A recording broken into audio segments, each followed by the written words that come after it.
Welcome to Elliot's PT podcast. I'm here to help you find your balance and live your best life guilt-free. I don't believe there is a one-size-fits-all approach for health and fitness. We're all different and we need to find out what works for us. I'm passionate about helping people make realistic, long-term lifestyle changes that they will stick to and they will take with them forever. I don't believe in crazy diets or short-term fixes. We all need to live and find a perfect balance in diet and exercise that suits our individual needs. I want to help you find your exercise mojo, feel great and achieve wonderful things. Here is Elliot's PT podcast by Renee Elliott.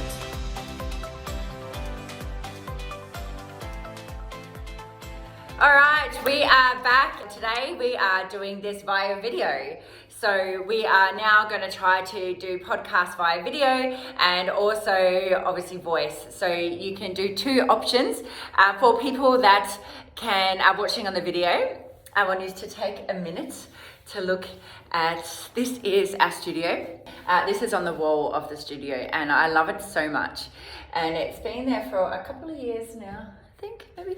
Anyway, but it was done by a member and very, very talented. And if you see up here, there's all different words. So the words are actually people from members of our community who chose these words of what they most being fit and healthy means to them. So, or what Elliot's PT that brings to them.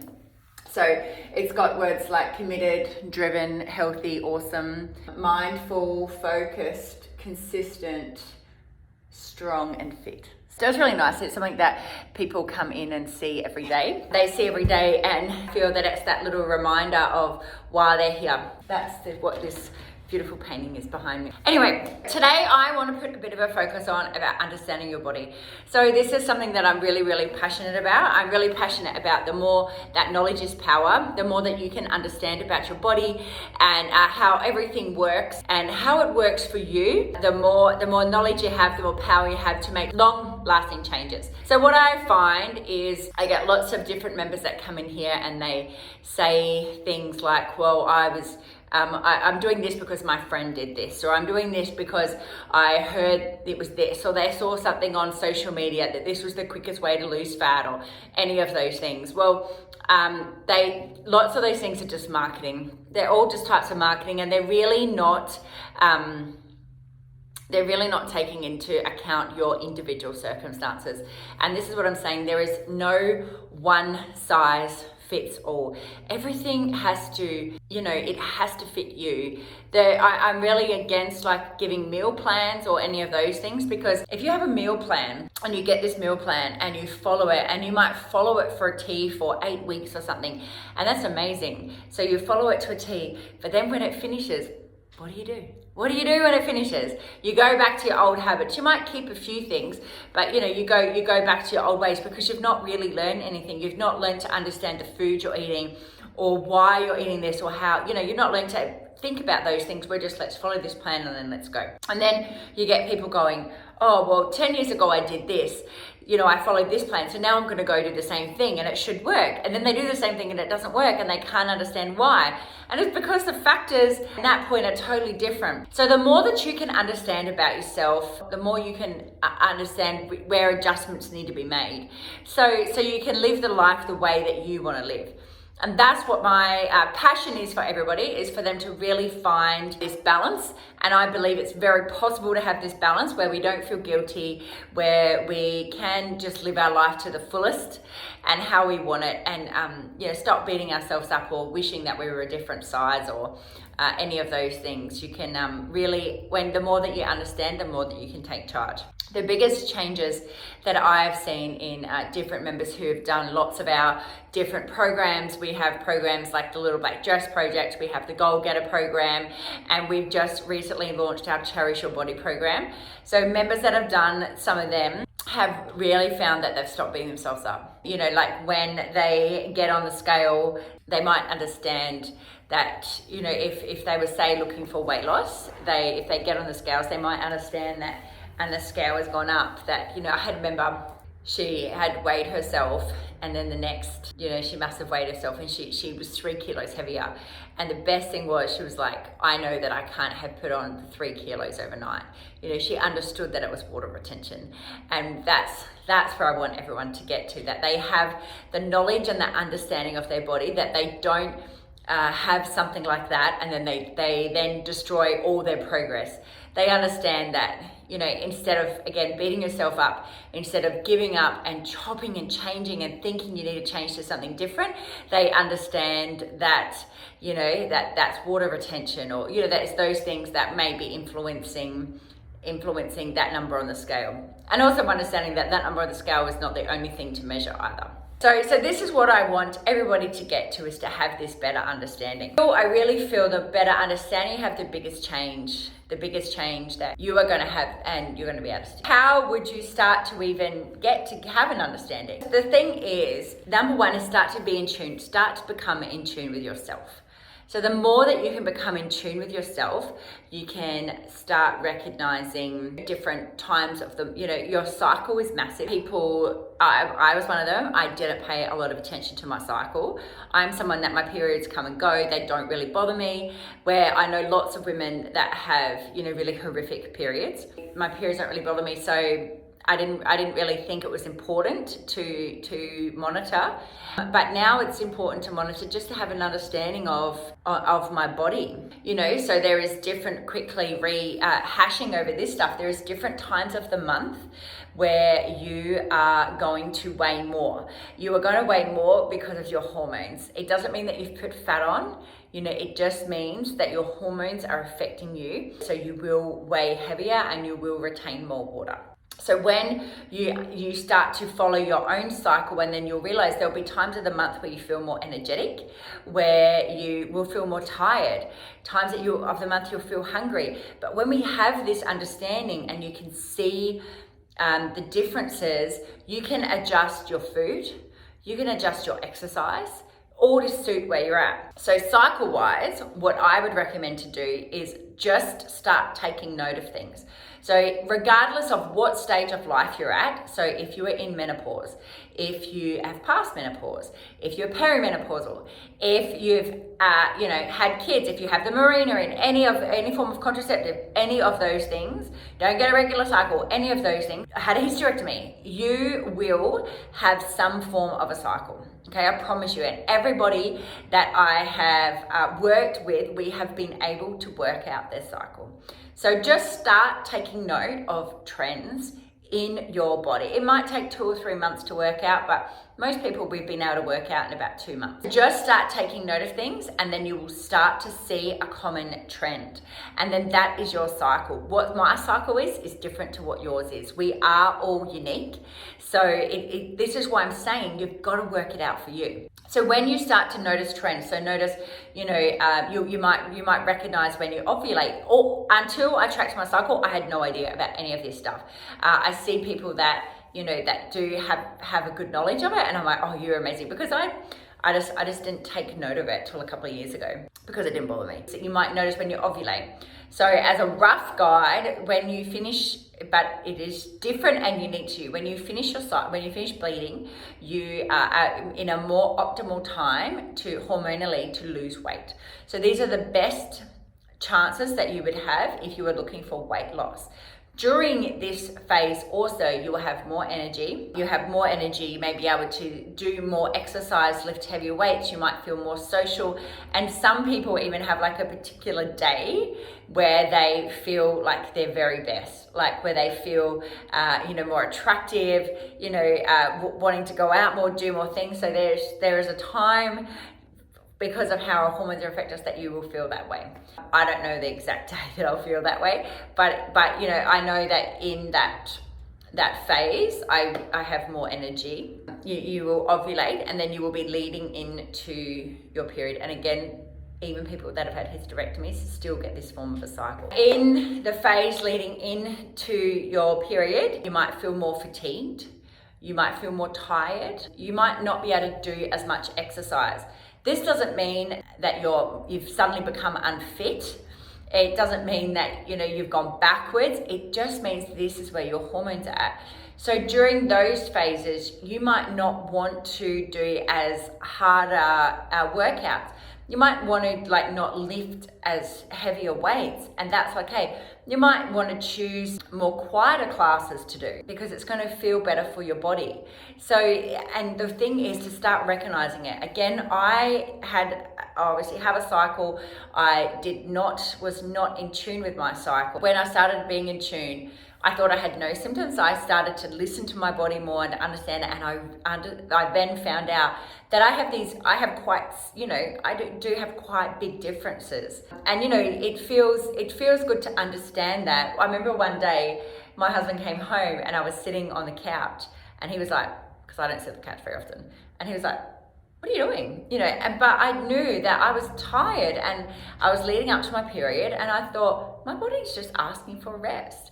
And I think the more that you can understand your body, the more that you can be kinder to it, and it will be kinder back to you.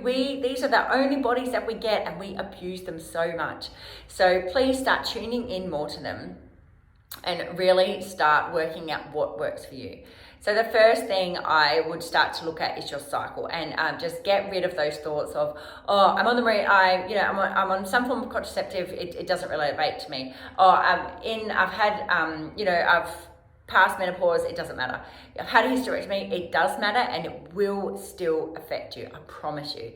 So start tuning into this. It's a real first step into really truly understanding your body. The big thing as well about understanding your body is the more that you can understand, you can pass this on to your children. So if you have, daughters, they're going to have a cycle as well. They can start tuning in. And it's something that it took me till my late 30s before I started, really tuning in. I've never been somebody to beat myself up about, I believe in balance. I feel I have a balance that works for me. I understand, because I have a great understanding of my body and what it works, I understand all the factors, and there are some times that I don't work out. There's sometimes I can't fit that stuff in, and I don't beat myself up about it.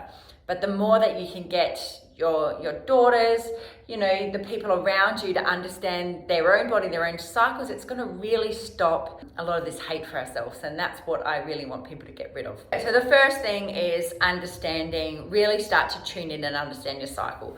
So I realized once I started tuning in, I had more obvious symptoms than what I realized. I now kind of know what works for me. So if you read a lot of stuff, it says just after your period you should have more energy. Well, actually that's not how it works for me. It takes me about a week or so to after I've stopped bleeding, it takes about a week or so to have more energy, and then I feel quite good, and I actually feel quite good till the end. So that's what I've worked out through me, but I understand in that week I don't beat myself up about it. I just know that I am going to be a little bit flatter. And going back into the phase where we're leading into our period, so I'm just using a 28-day cycle as a rough guide. Those 2 weeks leading to period, it is going to be harder. It's pretty much impossible, very hard to lose weight during that phase. So again, the more that you can understand that, you can stop beating yourself up and thinking that what you're doing isn't working. It is working. It's just that at that time, you're hormonally challenged. It's going to be really, really hard to lose weight during that phase. But if you keep up the good habits, when your hormones change back, when things settle down and they change back and you're more into the phase where it's more optimal to lose weight, you've already kept those good habits up, that everything will keep falling into place and you'll keep moving forward. So during the phase leading into your period, you would be looking to just maintain your weight if you are looking for weight loss. And if you maintain your weight during that phase, then you know that you're doing really, really well. And also, if your weight goes up, also understand a lot of it is just hormones. You've not put fat on, it's just hormones and water weight. So the other thing is, again, which I missed to explain before, is you'll have cravings for different foods. So again, when you have this understanding, you can be prepared by going, okay, I know that I'm going to want more sugary items during that time. So what about I make sure that I have with me, something that's of it's not going to really blow out my calories, but it's going to satisfy that kind of craving that I have. Then you don't have to, again, feel guilty. You don't have to beat yourself up. You understand that, you've got this there, so then you can have that and it will satisfy that kind of craving. So that's what I'm saying, how knowledge is power. And the more that you can understand this, you can tailor everything to suiting you. So that's why I'm, the first really important thing is for females is to start to track your cycle.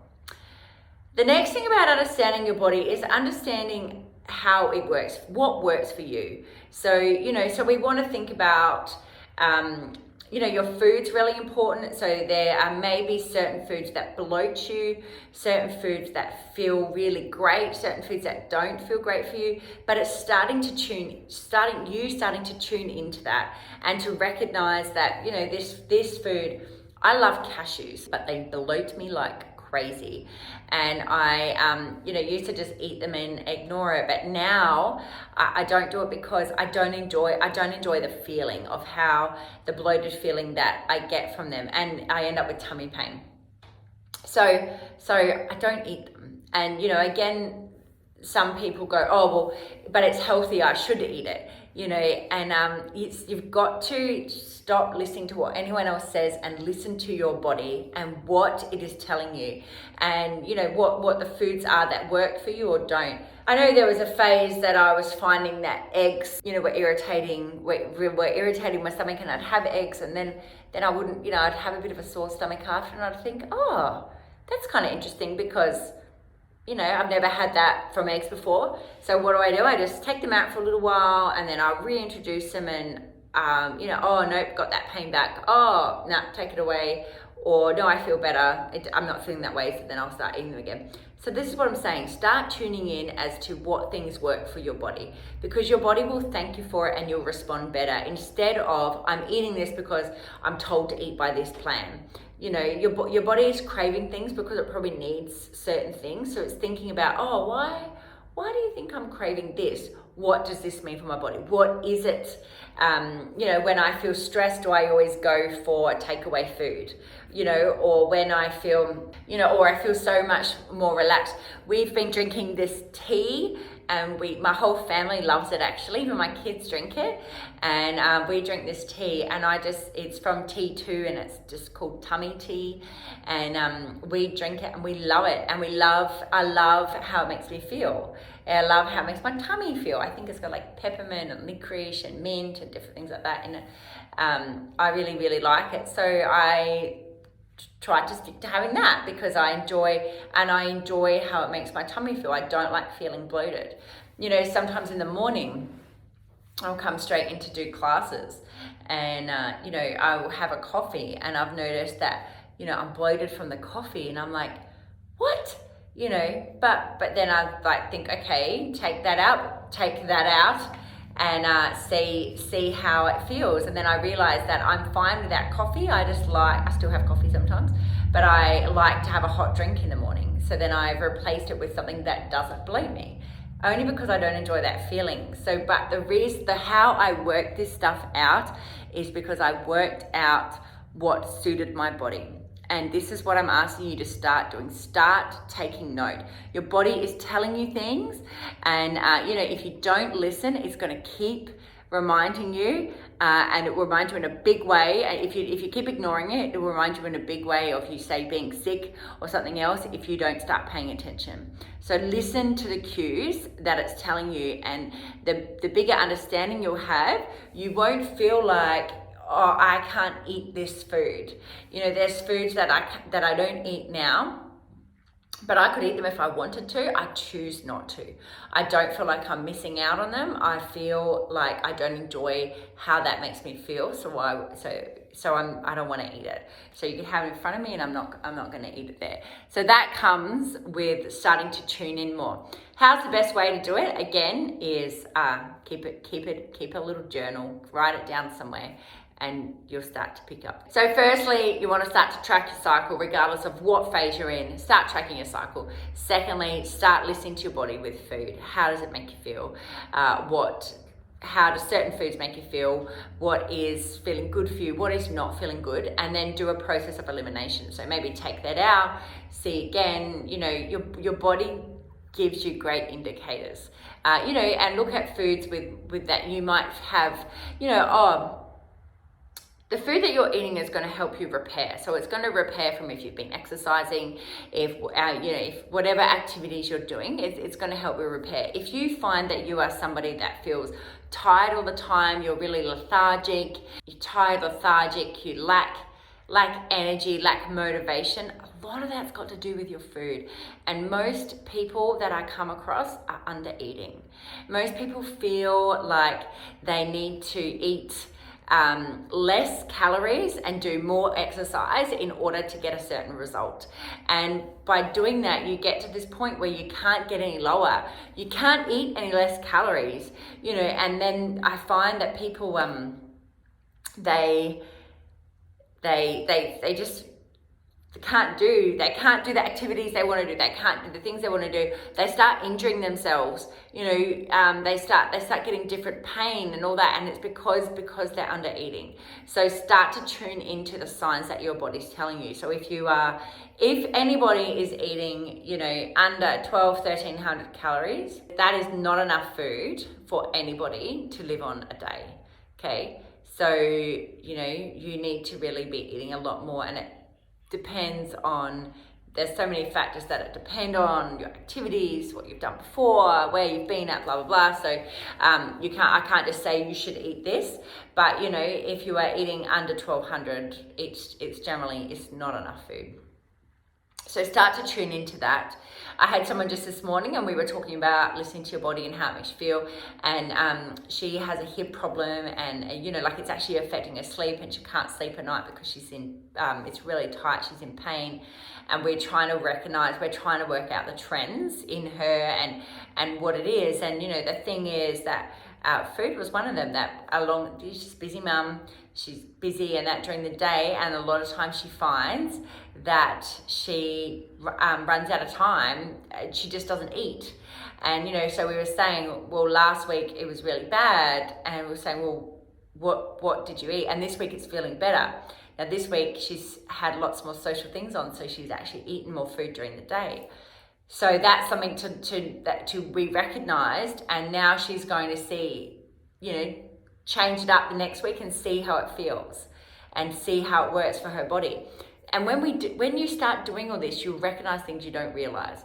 You'll recognize things you don't realize, and you will be able to, like I said, find trends that work for you. Not trends that someone said, oh, this is what we should be doing for this year. This is the most popular fad diet or any of those things. No, you've worked it out that suits your lifestyle, it fits your body, and that's how you're going to get these long-lasting results that you'll be able to keep up forever. So when we are again looking to understand your body, we go deeper into this in a lot of our programs. And but the last tip that I would say to start is start looking at your sleep. All right, so start looking at your sleep and how that affects you. So the importance of sleep is so underestimated. It is something that I really prioritize. I have had late nights like all this week, and I know that I'm not feeling my best because I've, you know, like late night after late night after late, and late night for me is after 10. So, you know, but I've had things on, but I accept that this is my week this week, and that is okay too. So, but I have that understanding, but I've learned it from going through the process and really realizing, oh gosh, this is how I feel when I don't get this many hours sleep. When I get to bed earlier, God, I feel better. Then I start to think, is it worth it? Is it worth it for me to stay up an extra, you know, hour or so when I'm just mucking around? You know, maybe the jobs I was trying to do can be done tomorrow, you know, and now that's what I do because I really, really prioritize sleep. So optimally, we should be having, you know, 8 odd hours sleep a night. The first time I tried to work out my sleep, I looked at I put it into my phone and I was like, well, I want to get roughly 8 hours. I have to get up at 4 o'clock in the morning. So what time do I need to be going to bed? Oh shit, I need to go to bed kind of, I think it's 8 or 9. 8 or 9 is when I aim to go to bed, generally 9. Sometimes if the kids get in bed early, I'm like, yes, and I'm in bed at 8 o'clock. I know it sounds boring and all of this, but when I get a good night's sleep, I feel amazing and I can do so much more during the day. I'm not looking forward to the day when my kids are older and they want to sleep late, want to stay up later. I'll have to deal with that then. But I'm still lucky enough that I can get them in good routines and I can get them to bed pretty on time.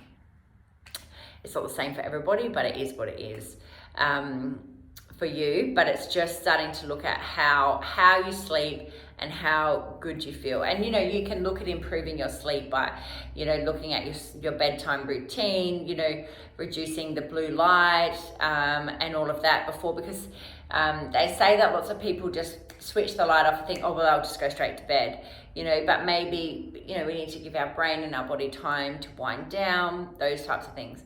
I also know that alcohol really affects my sleep.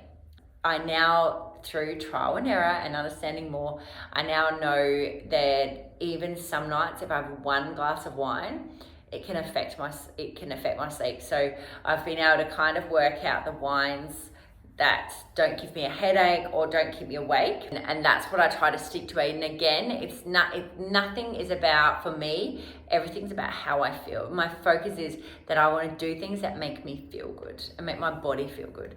Not getting enough sleep doesn't make me feel good, and having alcohol that tends to not, there's preservatives or whatever in it that keeps me awake or gives me a headache, that's not for me either.